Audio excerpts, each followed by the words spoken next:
नमस्कार। आप देख रहे हैं special coverage news Shiv Kumar Mishra official. मैं हूं शिव कुमार, मेरे साथ है संजय सर। संजय सर का बहुत बहुत स्वागत, बहुत बहुत अभिनंदन।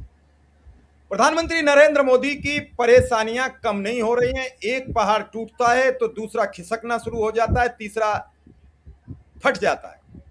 पहले हरदीप पुरी, फिर धर्मेंद्र प्रधान, फिर राजनाथ और अब फिर गडकरी। गन्ने का रस पानी में मिला, मिठास कम हुआ और उस मिठास ने बदल दिया है मोदी सरकार का पूरा चेहरा। पता लग रहा है एक नहीं, सारे भ्रष्टाचारी हैं, सब इसी पर गेंद खेल रहे हैं।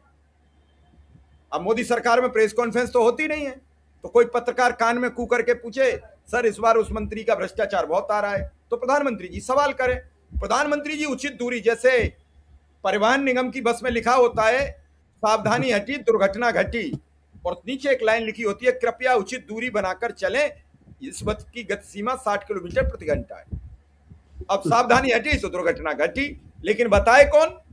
बताने वालों पर भरोसा करते नहीं, और भाजपा के अंधभक्त पत्रकार उन्हें दिन भर उनकी वाहवाही, उनके करिश्मा, उनके सबूत, इन्हीं पर काम करते हैं। ऐसे में जो गडकरी का ये स्कैम सामने आया है, जो सुप्रीम कोर्ट से लेके और सरकार तक घनघना रहा है, इस पर अब कोई जवाब नहीं है। और मोदी जी ने जब से इस देश के जनमानस से कहा कि आप पैसे कम खर्च करो, विदेश मत जाओ, तब से लगातार उनके विदेशी यात्राएं कन्फर्म है। अब फिर जा रहे हैं 3 दिवसीय 4 दिवसीय 3 दिवसीय दिवसीय नहीं 3 दिवसीय यात्रा पर। ऑस्ट्रेलिया जाने कहां कहां जाएंगे। मैं ये समझने का संजय सर से प्रयास कर रहा हूं, और को ज्ञान देना बड़ा आसान होता, खुद पर लागू कब होगा। कांग्रेस भ्रष्टाचारी है कहते कहते आपका जीवन गुजर गया। पंडित जवाहरलाल नेहरू भ्रष्टाचारी थे कहते कहते जीवन गुजर गया। इंदिरा गांधी ने सब कुछ गड़बड़ किया, राजीव गांधी को बताते हो स्वीकार कर लिया, लेकिन आपने तो सब कुछ खा लिया, सब कुछ मटिया मेट कर दिया, फिर भी गलती नहीं। तो आखिर क्या है पूरा मामला? कैसे छूटेगा पिंड? पिंड नहीं छूटेगा, मतलब ये बाकायदा सुनियोजित और योजनाबद्ध तरीके से काम हो रहा है। और ठीक है कि एक एक करके सामने आ रहा है, लेकिन है तो सब योजनाबद्ध तरीके से ही किया ही गया है, और इसमें कोई दो राय नहीं है। और बचाव में ये कहना कि हिंदुओं के मंदिर का चंदा था, हिंदुओं ने दिया था, तो तुम्हें क्या मतलब है, तो ये सवाल तो मुसलमानों से भी किया जा सकता है कि आप क्यों परेशान थे हमारे 3 तलाक पे, आप क्यों परेशान थे हमारे वक्फ पे। तो पता नहीं, मतलब उधर कुछ इधर कुछ, कभी कुछ विचित्र स्थिति है। लेकिन जिस ढंग से मोदी जी के मंत्रियों के कारनामे आ रहे हैं सामने, और मोदी जी सबका बचाव कर रहे हैं, उसमें कभी न कभी कहीं ना कहीं तो कुछ ना कुछ तो गंभीरता दिखानी ही पड़ेगी। माने ठीक है कि वो कुछ कर नहीं रहे हैं और सब वैसे ही क्या अंग्रेजी में कहावत है, कारपेट के नीचे दबाए जा रहे हैं। लेकिन ये कितने दिन चलेगा? मैंने आपने नाम बताया 3, हरदीप पुरी, फिर धर्मेंद्र प्रधान, फिर राजनाथ सिंह। तीनों के कारनामे अपने आप में मतलब महान है, विचित्र है। मैंने अभी तक भारत के किसी मंत्री पर इस तरह के आरोप नहीं लगे। और मैंने हरदीप पुरी का था तो था कि मतलब एप्स्टीन के पास जाने के लिए या एप्स्टीन से संबंध बनाने के लिए, संपर्क बनाने के लिए ही शायद उनको केंद्र का मंत्री बना दिया गया, केंद्र मंत्री बना दिया गया। और पोल खुलने के बाद भी अभी तक वो मंत्री बने हुए हैं। और धर्मेंद्र प्रधान की तो बात ही निराली है, मतलब लीक पर लीक हुआ जा रहा है, उनके खिलाफ कार्रवाई ही नहीं होनी है। राजनाथ सिंह ने भी जो किया, मतलब वो पहली बार सुना जा रहा है कि किसी मंत्री ने किया, और दोनों उन्हीं लोगों का किया। उन्हीं ने कहा था कि नहीं कोई नहीं मरा, और उन्हीं को बताना पड़ा कि नहीं 6 लोग शहीद हो गए थे। तो ये, और उस पर विशेषाधिकार हमें वगैरह नोटिस सब दिया ही जा चुका। तो मैंने कोई कसर बाकी नहीं है मोदी सरकार को फंसने के लिए। मतलब इनमें से कोई भी या जरा सा भी मामला काफी था इस्तीफा देने के लिए। कम से कम मंत्रियों का, संबंधित मंत्रियों का तो इस्तीफा हो ही जाना चाहिए था, वो सब नहीं हुआ। और उसमें अब ये एथेनॉल वाला मामला है। और जैसा कि होता है कि आदमी ये समझता है कि शायद सुप्रीम कोर्ट से राहत मिल जाए, शायद अखबारों में खबर छप जाए तो कुछ हो जाए, शायद विरोध किया जाए तो कुछ हो जाए, लेकिन सब हो रहा है और कुछ नहीं हो रहा है। मैंने एथेनॉल वाला मामला जो है, जो सुप्रीम कोर्ट में सरकार ने कहा है कि एथेनॉल से पेट्रोल गाड़ियों को किसी नुकसान का कोई सबूत नहीं है। सबूत कैसे आएगा? इस्तेमाल तो अब शुरू हुआ है, और जब से इस्तेमाल शुरू हुआ है तब से लोग शिकायत कर ही रहे हैं। आप खुद कह रहे हो कि कोई परीक्षण नहीं हुआ, आप खुद कह रहे हो कि प्रयोग चल रहा है, और प्रयोग 1 साल में पूरा होगा, तो ये कैसे कहा जा सकता है कि कोई सबूत नहीं है? सबूत तो जब इस्तेमाल होगा तब आएगा। तो आप सबूत या प्रैक्टिकल या प्रयोग जो कुछ भी है वो आप कर रहे हो, जनता की खर्च पे कर रहे हो, जनता की चैन पर कर रहे हो, और कह रहे हो कि नहीं कोई सबूत नहीं है। तो इसमें, और अखबार में खबर छप रही है कि गाड़ी की बीमा पॉलिसी पे असर नहीं पड़ता है। मुझे याद है किसी ने लिखा था कि गाड़ी का बीमा अगर आप करवाते हैं और इथेनॉल पेट्रोल भरवा रहे हैं, इथेनॉल मिश्रित पेट्रोल या E20 जो कुछ भी कहा जाता है, तो आप चेक कर लीजिए, बीमा कंपनी ने ये शर्त लगा दी है कि अगर आप इथेनॉल से गाड़ी चलाते हैं, इथेनॉल वाले पेट्रोल से गाड़ी चलाते हैं, तो आपका बीमा वैलिड नहीं होगा। ये किसी एक कंपनी ने कहा था, किसी एक कंपनी के बारे में किसी ने लिखा था। कल अखबार में खबर छपी कि E20 पेट्रोल का इस्तेमाल करने से गाड़ी की बीमा पॉलिसी पर असर नहीं पड़ता है। बीमा कई कंपनियां करती हैं और किसी एक कंपनी का असर नहीं पड़ता है या किसी एक कंपनी पे असर पड़ता है, तो जाहिर है जो परेशान होगा वो तो परेशान होगा एक कंपनी से। और ऐसा कोई सरकारी नियम नहीं है कि नहीं माने, और बीमा वाले इस तरह की शर्तें लगाते रहते हैं, सबको पता है। तो अगर किसी ने ये शर्त लगाई और किसी ने सतर्क किया, तो अखबार में ये खबर छापकर बताया जा रहा है कि नहीं ऐसा कुछ नहीं है। ठीक है, ज्यादातर में नहीं होगा, लेकिन एक में भी है तो उस कंपनी का नाम बताया जाना चाहिए ताकि लोग उससे ना करवाएं, या करवाएं तो उस शर्त के बारे में जान कर करवाएं।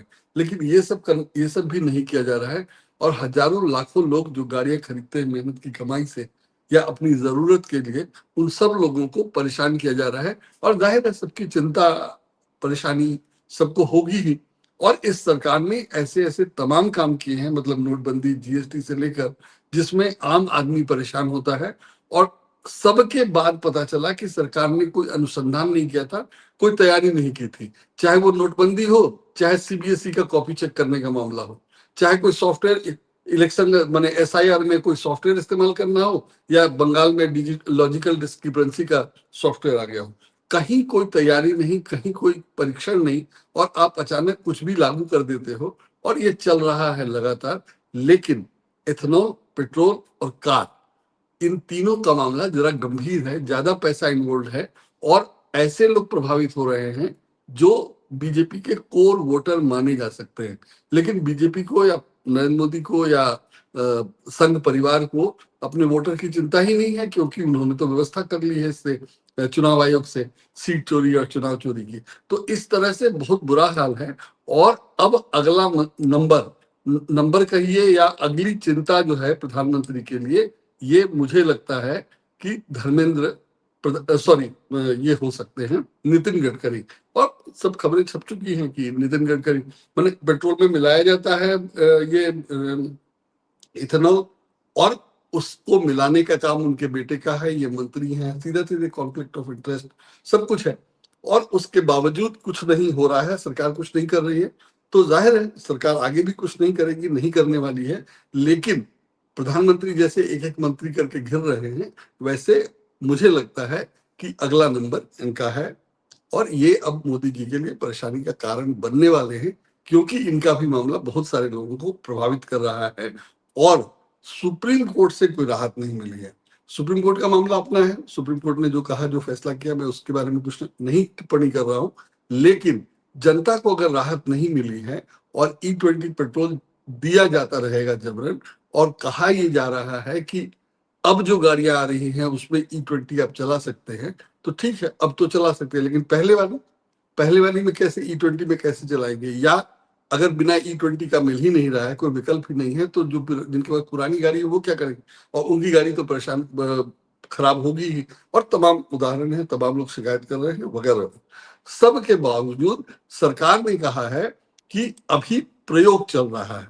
तो सबसे बड़ी बात यह है कि प्रयोग आम आदमी पर नहीं किया जाता है, आम सड़क पर नहीं किया जाता है। मैंने प्रयोग करने के लिए गिनीपिग कहा जाता है कि गिनीपिग होते हैं, तो ना आम आदमी गिनीपिग है, ना सड़कें टेस्ट ट्रैक है, ना जनता की कमाई सरकार का ट्रायल बजट है। और E20 को वापस लिया ही जाना चाहिए जब प्रयोग हो जाए, ये साबित हो जाए कि कोई गाड़ी खराब नहीं होती है, तो आप लागू कर दीजिएगा। अब हालांकि तब भी E20 मिलाने से अगर पेट्रोल की कीमत कम नहीं हो रही है तो E20 आप क्यों जबरन ठेल रहे हैं? और जनता से तो आप कम पैसे ले ही नहीं रहे, जनता से तो वही पैसे ले रहे हैं। तो वो भी एक अनैतिक, अनुचित और गलत काम है। और दूसरे कि कल अखबार में एक खबर ये भी थी, माने कि पेट्रोल का दाम युद्ध के समय, खाड़ी युद्ध के समय मोदी जी ने बढ़ाया था ये कह करके कि पेट्रोल महंगा हो रहा है, उसकी कीमत बढ़ गई है वगैरह वगैरह। लेकिन 2-3 दिन पहले खबर आई थी कि अब वापस खाड़ी युद्ध से पहले की स्थिति में पहुंच गया है कच्चे तेल की कीमत। तो जो बढ़ाया गया था वो वापस ले लिया जाना चाहिए, वो नहीं लिया गया, उस पर कोई बातचीत नहीं हो रही है। और कल खबर थी कि ट्रंप ने कहा है कि कीमत वापस उसी मुकाम पे पहुंच गया है, तो इसलिए जो कीमतें बढ़ाई गई थी वो वापस कर लेनी चाहिए। फिर भी ये सब नहीं हो रहा है और इथेनॉल वाला चक्कर अलग है। और प्रधानमंत्री जी विदेश जा रहे हैं, सो अपनी जगह है। और अभी ये संसद का सत्र होना चाहिए जिसकी तैयारियां चल रही थी, जिसके लिए टीएमसी में तोड़फोड़ की गई, जिसके लिए शिवसेना के सांसद ने, और पता माने ये सब चर्चा रही कि परिसीमन और ये सब विधेयक पास कराए जाने हैं, तो उसका वो चूंकि हुआ नहीं पूरा ठीक से, तो सरकार ने अभी संसद के सत्र की ही घोषणा नहीं की है। प्रधानमंत्री जा रहे हैं, जब तक वापस नहीं आएंगे तब तक शायद सत्र की घोषणा होगी नहीं। मैंने वैसे तो होने को हो ही सकती है, लेकिन मोदी सरकार जैसे काम करती है उसमें सब कुछ मोदी जी ही तय करते हैं, इसलिए हो सकता है कि घोषणा ही नहीं। तो बहुत विचित्र स्थिति है। और जो ये है अपना इथेनॉल वाला मामला है, उसमें बहुत सारे ऐसे सवाल हैं कि अगर सरकार ने प्रयोग नहीं किया है तो जनता पर प्रयोग करने का क्या मतलब है? और अगर प्रयोग जनता पे ही करना है तो देश भर की जनता पे करने का क्या मतलब है? क्यों नहीं सरकारी गाड़ियों पर, क्यों नहीं सेना की गाड़ियों पर, क्यों नहीं किसी एक विभाग की गाड़ियों पर, क्यों नहीं किसी एक मोहल्ले के लोगों की गाड़ियों पर? मतलब प्रयोग करने के लिए 100, 50, 200, 500 गाड़ियां काफी हैं, उन पे प्रयोग किया जाना चाहिए। उन पे प्रयोग नहीं करके पूरे देश भर की गाड़ियों को, पूरे जो भी गाड़ी नई पुरानी सब लोग खरीद रहे हैं, सबको ये सब परेशान किया जा रहा है, या सरकारी जबरदस्ती है या सरकारी मनमानी है। तो जाहिर है इसका नुकसान, जनता की नाराजगी का नुकसान सरकार को उठाना पड़ेगा। लेकिन ये सब अगर तब होगा जब जनता कुछ खास रिएक्ट नहीं करती है, और जाहिर अभी तक नहीं कर रही है, तो हो सकता ना भी करे। लेकिन मुद्दा वो नहीं है, मुद्दा ये है कि अगर परेशानी में जो लोग हैं और अगर उन लोगों ने ये फैसला कर लिया कि हम गाड़ी खरीदेंगे ही नहीं, जब तक सरकार अपना प्रयोग करके इस बारे में फैसला नहीं सुना देती है, या प्रयोग का नतीजा नहीं आ जाता है, या लोग ये तय करते हैं कि हम अपनी गाड़ी जो हमने 1, 2 साल, 3 साल में खरीदी है, जिसमें इथेनॉल पेट्रोल मिलाने के बारे में क्या होगा पता नहीं है, वो लोग अगर अपनी गाड़ी चलाना बंद कर दें कि जब प्रयोग पूरा हो जाएगा तब चलाएंगे, तो 1, 2 साल अगर लोग गाड़ियां ना चलाएं, गाड़ियां ना खरीदें, तो क्या होगा और अर्थव्यवस्था का क्या होगा? इस सब के बारे में सरकार कभी सोचती नहीं है। और जाहिर है, हमने पहले भी बताया कि कई कारणों से अर्थव्यवस्था खराब है, विदेशी निवेश वापस चले गए हैं, विदेशी चंदा लेना सरकार ने बंद कर दिया है। तो इन स्थितियों में नौकरियां नहीं हैं। इन स्थितियों में अगर लोग गाड़ी भी खरीदना बंद कर दें या गाड़ी चलाना भी बंद कर दें तो क्या होगा? जैसे मान लीजिए मेरे पास एक गाड़ी है पुरानी, 2-3 साल पुरानी, और मैं उसको चलाना बंद कर देता हूँ और अपना काम मैं किसी तरह टैक्सी से चला लेता हूँ, तो जाहिर है टैक्सी वाले को कोई दिक्कत नहीं है, उसको गाड़ी चलानी है, वो तो अफोर्ड नहीं कर सकता कि वो गाड़ी नहीं चलाएगा। तो उसकी गाड़ी चलेगी और जो नुकसान होता है उसको होगा, होना है, वो होगा ही, उसके पास कोई विकल्प भी नहीं है। और मेरी गाड़ी नहीं चलेगी, तो जो गाड़ियां नहीं चलेंगी तो उनका अर्थव्यवस्था पे असर पड़ेगा, पेट्रोल नहीं बिकेगा वगैरह वगैरह, और गाड़ियां नहीं बिकेंगी। तो कैसे होगा? जब गाड़ियां बिकेंगी नहीं तो गाड़ियां बनेंगी कैसे? बनेंगी कैसे? तो फिर विदेश में बाजार, भारत बाजार जो सब है उस सब पे असर पड़ेगा। लेकिन सरकार इसको जबरन बिना सोचे समझे चलाए जा रही है। ठीक है, अगर आपको मिलाना है, आपको फायदेमंद लगता है तो प्रयोग किया जाना चाहिए, किया ही जाता है। तो आप वो प्रयोग ढंग से नहीं कर रहे हैं, और प्रयोग ढंग से नहीं कर रहे हैं, जबरदस्ती कर रहे हैं, वो एक बात है। और दूसरी बात यह है कि आप जबरन पेट्रोल उसी भाव बेच रहे हैं, उसी भाव नहीं बेच रहे हैं जो खाड़ी युद्ध के कारण बढ़ाया था, वो भी वसूल रहे हैं लोगों से। तो एथेनॉल मिलाने के कारण जो कम होना चाहिए तो नहीं ही हुआ, और खाड़ी युद्ध के कारण जो बढ़ाया वो भी। तो आप इस तरह से कितना ज्यादा पैसा लोगों से ले रहे हैं, और जाहिर है कि तब ले रहे हैं जब लोगों की कमाई ही सीमित है या लोग परेशान हैं। तो जाहिर है इसका असर होगा, और मुझे लगता है कि अगला नंबर इनका है नितिन गडकरी का, और वो इसलिए भी है कि उनका परिवार या उनके बेटे इससे कमा रहे हैं। और पहले ये सब रेयर होता था, बहुत दुर्लभ होता था ऐसा सुनना कि किसी मंत्री के बेटे का इस तरह की कमाई से सीधा संबंध है। लेकिन अब ये सब कुछ नहीं रहा, और मोदी जी जो कह के आए थे कि वो भ्रष्टाचार खत्म करेंगे वगैरह वगैरह, वो सब कहीं है ही नहीं। और दलील यही दी जाती है कि कांग्रेस ने भी तो किया था, कांग्रेस ने किया था, आप तो उसी का विरोध करके आए थे, और कांग्रेस ने किया था तो वो हार गई। अब आप वही करने के लिए आए हो, तो फिर आए किस लिए, नया क्या दोगे? और कुछ भी नया नहीं दिया, निराश जो किया है वो अपनी जगह है ये। तो देखा जाए क्या होता है, लेकिन अभी तो मुझे लगता है कि ये बहुत गंभीर मामला है, और सरकार को पूरे देश पर प्रयोग करने का कोई हक नहीं है। न पूरा देश गिनी पिग है, न पूरे देश के लोगों की गाड़ियां सरकारी हो सकती हैं, ना उनका पैसा, ना उनका ये सरकारी बजट है कि सरकार इस तरह से प्रयोग करे। और अगर करना था तो जाहिर है प्रयोग करके आपको जो जैसा नतीजा है उस हिसाब से आप इम्प्लीमेंट करिए।